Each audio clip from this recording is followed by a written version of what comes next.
Cette femme immigrée habite dans cette villa douillette de Rabat depuis plus de 10 ans.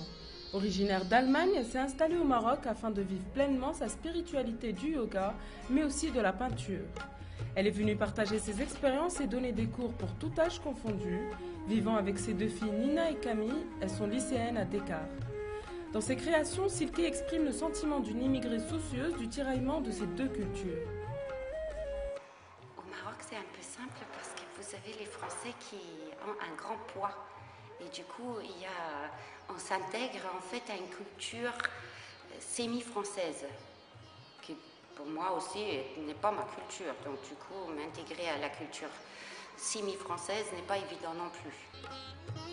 Important une culture étrangère à la sienne et empruntée au yoga, c'est à travers ces tableaux qu'elle peint les quiproquos humains qui, eux, tout comme l'art, n'ont pas de frontières. Dans sa quête d'intégration, elle questionne l'esprit, l'humain et les limites de la liberté. Elle a appris qu'au Maroc, il y a un autre qui ne lui ressemble pas forcément, mais qui peut cohabiter avec plusieurs cultures.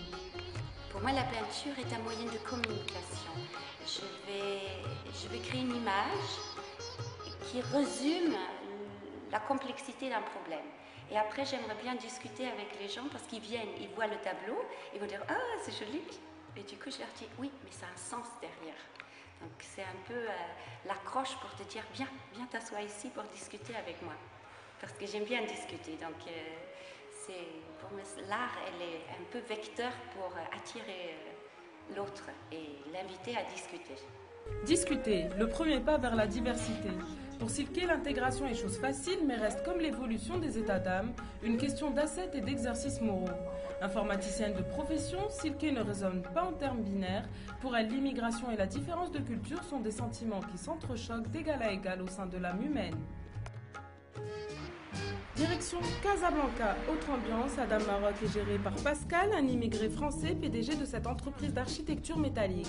Il a 20 ans d'expérience en communication derrière lui. Cela fait maintenant 2 ans qu'il s'est installé au Maroc, un pays qu'il compare à la France, avec une météo beaucoup plus chaleureuse et accueillante. J'avais passé des vacances quand j'étais très jeune au Maroc et découvert que le Maroc n'était pas du tout ce que j'imaginais, mais était plutôt un pays qui ressemblait étrangement à la France, avec je dirais la Méditerranée, l'Atlantique, des montagnes, des plaines, donc je parle au niveau géographique, mais avec deux choses en plus, qui étaient le soleil et le désert.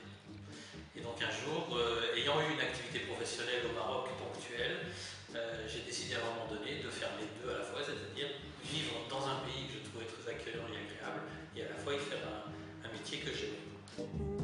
Après 2 ans, Pascal prend goût à un Maroc où l'intégration est rapidement devenue pour lui synonyme d'adoption.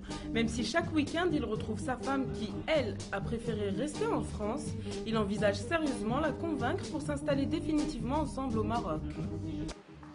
Alors la chose qui change essentielle dans ma vie au Maroc, c'est tout simplement parce que comme je suis en phase de création d'entreprise depuis 2 ans, je n'ai pas modifié ma façon de vivre familiale. En clair, ma famille est restée aujourd'hui en France.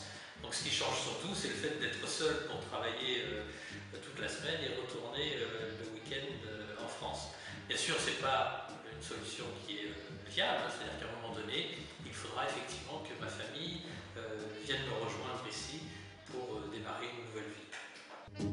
Silke et Pascal ont un point en commun, ce désir de discuter, de transmettre des connaissances, des expériences et surtout gagner la confiance de l'autre. S'adapter de jour en jour dans un pays qui ouvre son cœur à toutes les cultures, là est leur objectif.